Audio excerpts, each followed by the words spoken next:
Hello बच्चों, नमस्ते सभी को।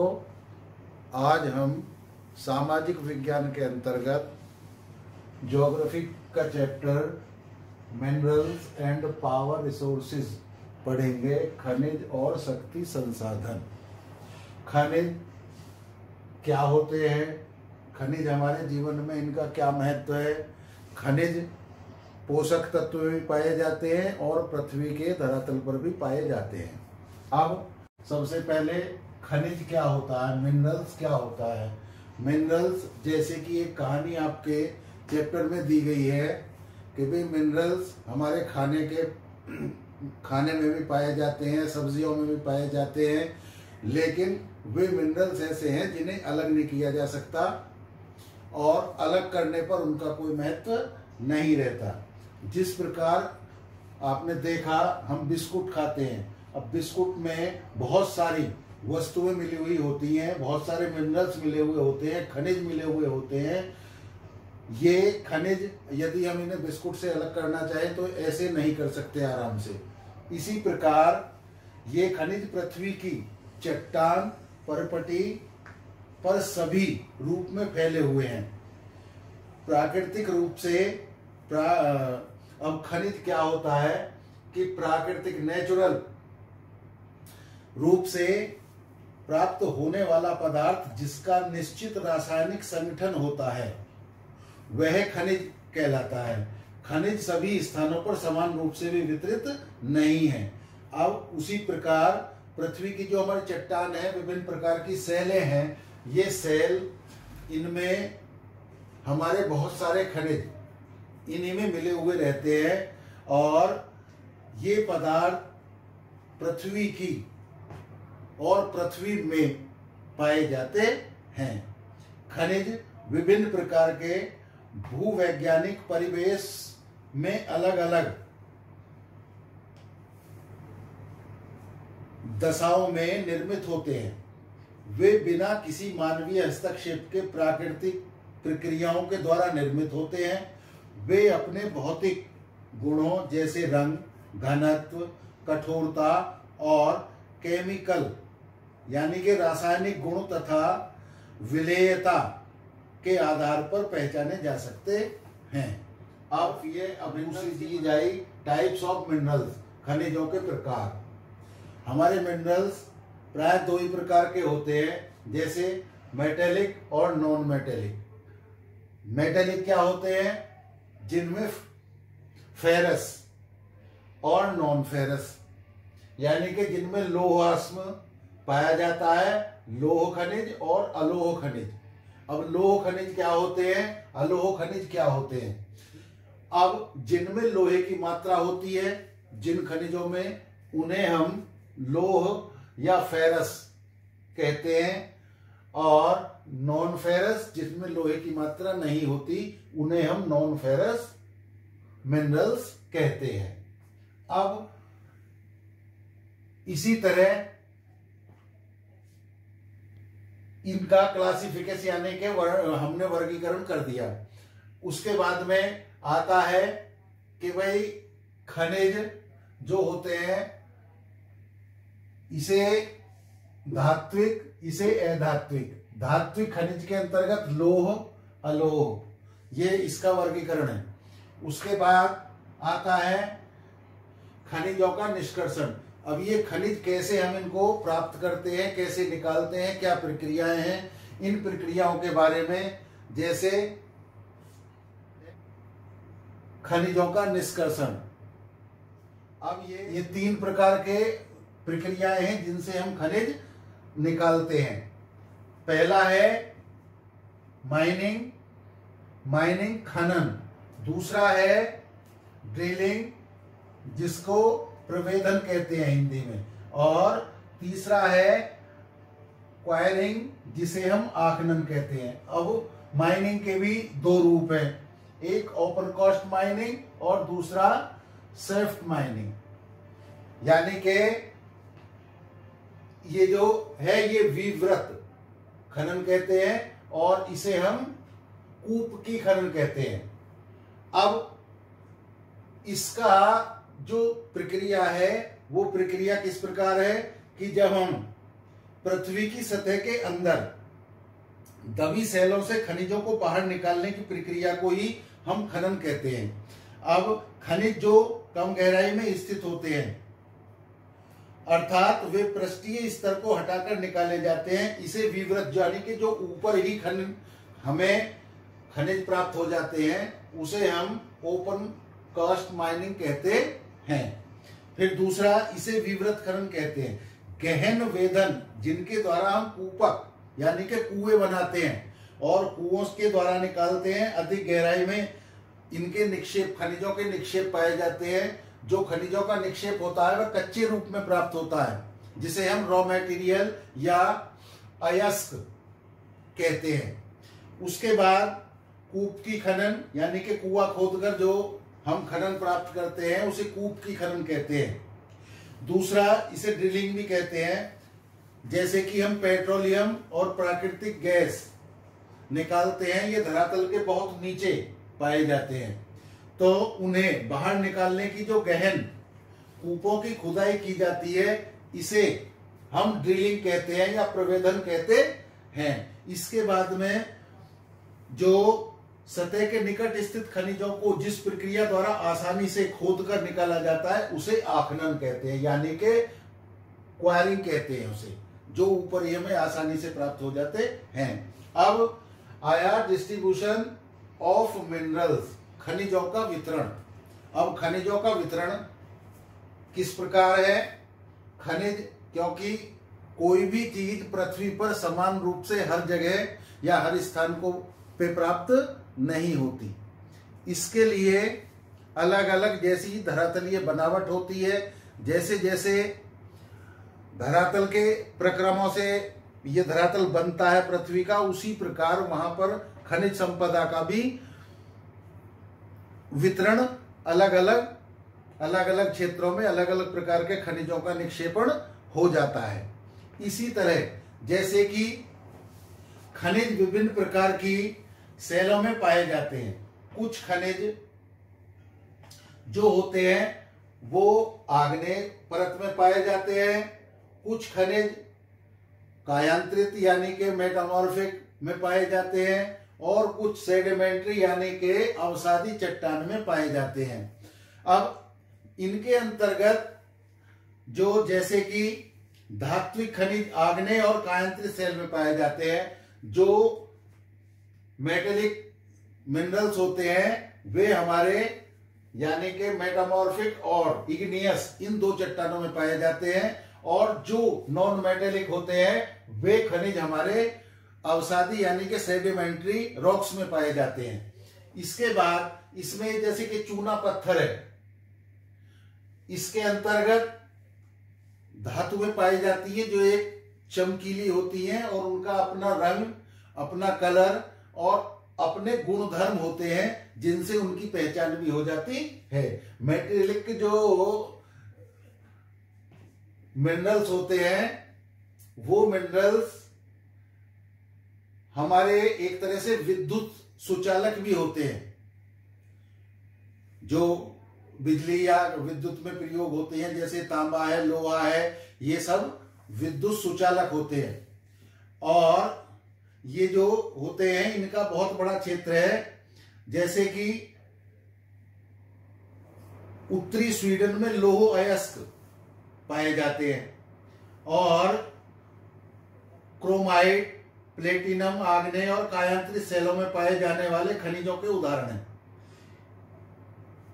मैदानों और नवीन वलित पर्वतों के अवसादी सेल समूह में अधात्विक खनिज जैसे चूना पत्थर पाए जाते हैं। फ्रांस के काकेसस प्रदेश के चूना पत्थर निक्षेप, जॉर्जिया और यूक्रेन में मैग्नीज निक्षेप और अल्जीरिया के फास्फेट संस्तर इसके कुछ उदाहरण हैं। खनिज ईंधन जैसे कोयला और पेट्रोलियम भी अवसादी स्तर में ही पाए जाते हैं, यानी कि सेडिमेंट्री रॉक्स में ही पेट्रोलियम और प्राकृतिक गैस, नेचुरल गैस पाई जाती है।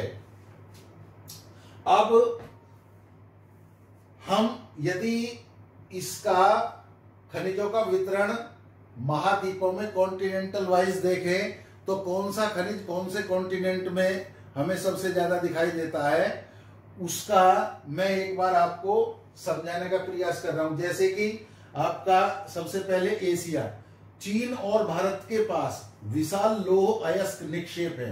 यह महाद्वीप विश्व के आधे से अधिक टिन उत्पादन करता है। चीन, मलेशिया और इंडोनेशिया विश्व के अग्रणी टिन उत्पादकों में से हैं। इसके अलावा दूसरा आया यूरोप। यूरोप में लौह अयस्क बहुत अधिक मात्रा में पाया जाता है। यहाँ के क्षेत्र रूस, यूक्रेन, स्वीडन और फ्रांस लौह अयस्क के विशाल निक्षेप वाले देश हैं। तांबा, सीसा, जस्ता, मैग्नीज और निकेल खनिजों के निक्षेप पूर्वी यूरोप के यूरोपीय रूस में भी पाए जाते हैं। अब नॉर्थ अमेरिका, उत्तर अमेरिका में खनिज निक्षेप 3 क्षेत्रों में अवस्थित है।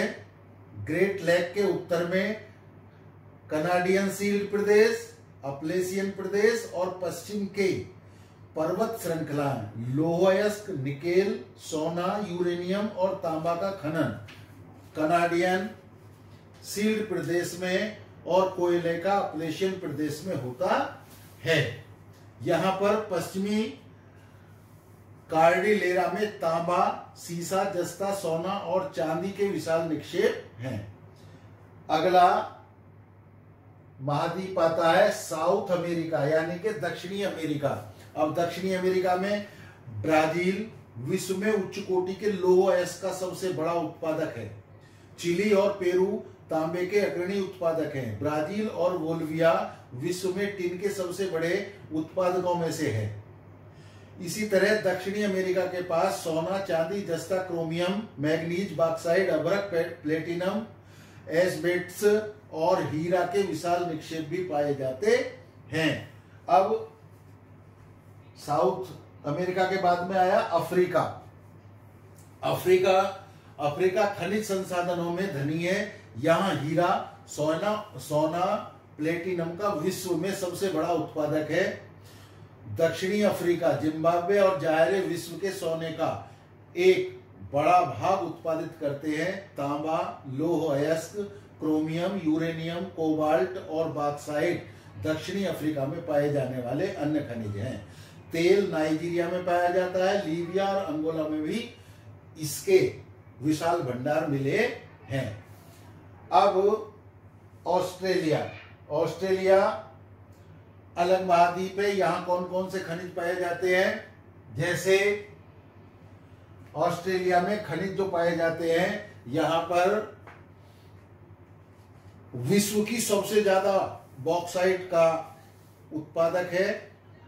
यहाँ सोना, हीरा, लौह अयस्क, टिन और निकेल का सबसे ज्यादा उत्पादन होता है। यहाँ तांबा, सीसा, जस्ता और मैग्नीज में भी यह प्रदेश संपन्न है। पश्चिमी ऑस्ट्रेलिया के कालगुरली और कूलगार्डी क्षेत्रों में सोने के सबसे बड़े निक्षेप हैं। अब इसके बाद में एक निर्जन, जैसे हम अंटार्कटिका एक महाद्वीप है, उसमें भी कुछ खनिज पाए जाते हैं। यहाँ पर अभी खनिजों का एक तरह से निष्कर्षण, जिसे निकालने की प्रक्रिया है, वो नहीं शुरू हुई है। यहाँ पर अनुमानतः और खोज के द्वारा बहुत सारे खनिजों की पता लगी है।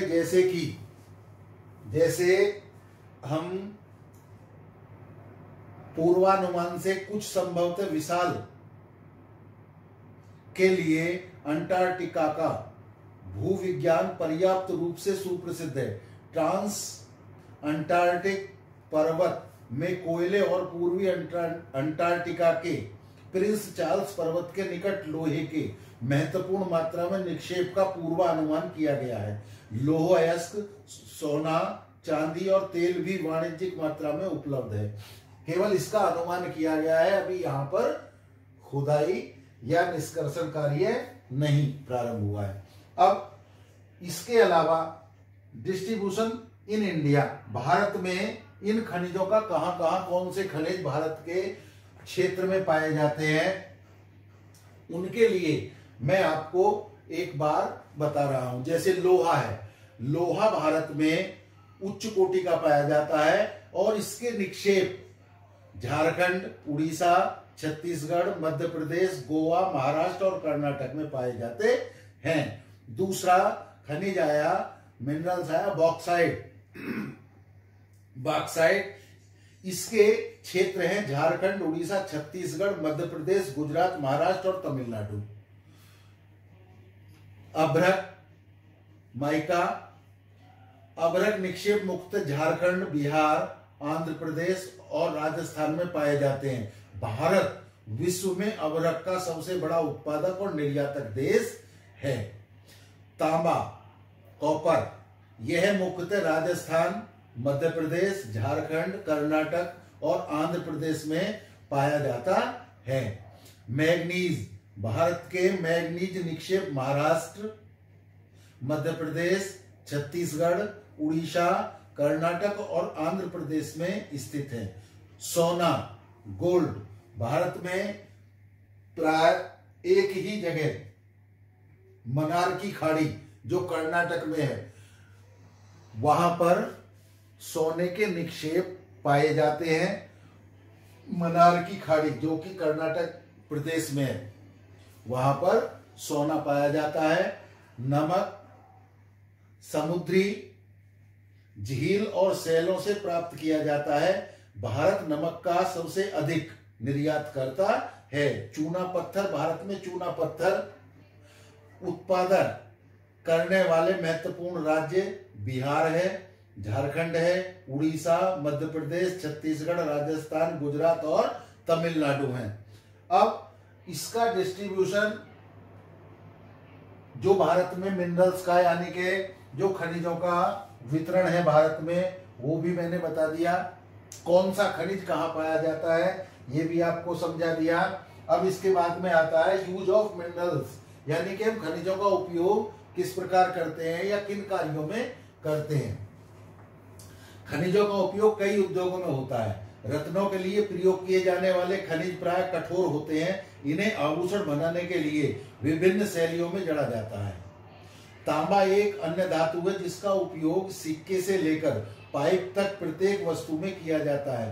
कंप्यूटर उद्योग में प्रयुक्त होने वाला सिलिकॉन क्वार्ट्ज से प्राप्त किया जाता है। एल्यूमिनियम जिसे इसके अयस्क बॉक्साइट से प्राप्त किया जाता है, इसका उपयोग ऑटोमोबाइल और हवाई जहाज, बोतल बंदी उद्योग, भवन निर्माण और रसोई के बर्तन तक में किया जाता है। इसी प्रकार लोहायस्क या लोहा भी हमारे जितने भी भारी उद्योग होते हैं, इनमें सब मशीनरी प्राय लोहे की ही बनाई जाती है, इस्पात की बनाई जाती है। ये इस प्रकार जितने भी खनिज हैं उनका सबका उपयोग हो रहा है, जानते हैं लोग, उनकी तकनीकी सीख गए हैं और उनका यथा योग्य प्रयोग और उपयोग किया जाता है। अब आया कंजर्वेशन ऑफ मिनरल्स, खनिजों का संरक्षण। अब खनिजों के संरक्षण से तात्पर्य क्या है कि भाई हमें खनिजों को किस प्रकार बचा के रखना है ताकि भविष्य में उसे अगली पीढ़ी के लिए दिया जा सके या उनके भी काम वो आ सके। तो इसके लिए हमें क्या करना चाहिए? अनवीकरणीय संसाधन है, क्योंकि इसको नवीकरणीय संसाधन जैसे जल है, पेड़ पौधे हैं, ये सब नवीकरणीय संसाधन है, ये एक जल्दी ही समय में पूरित किए जा सकते हैं। किंतु जो मिनरल्स हैं, एक बार इनका खनन होने के बाद में इनको दोबारा उपयोग में लाना या दोबारा बनना इनका काफी लंबे समय में बनता है। इसीलिए हमें इनका उपयोग उतनी ही मात्रा में करना चाहिए जितना हमें आवश्यकता है। मानवीय उपयोग की दर की तुलना में निर्माण की दर बहुत धीमी है। खनन की प्रक्रिया में बर्बादी को घटाना आवश्यक है। धातुओं का पुनः चक्रण एक अन्य तरीका है जिससे खनिज संसाधनों को संरक्षित किया जा सकता है। अब ऐसे ही जितने भी ये खनिज हैं, इनका खनिजों का संरक्षण क्यों जरूरी है, इस चैप्टर में आपको इतना ही अभी मैंने बताया। अगली वीडियो में मैं शक्ति के संसाधन यानी के पावर रिसोर्सेज के बारे में बताने जा रहा हूं।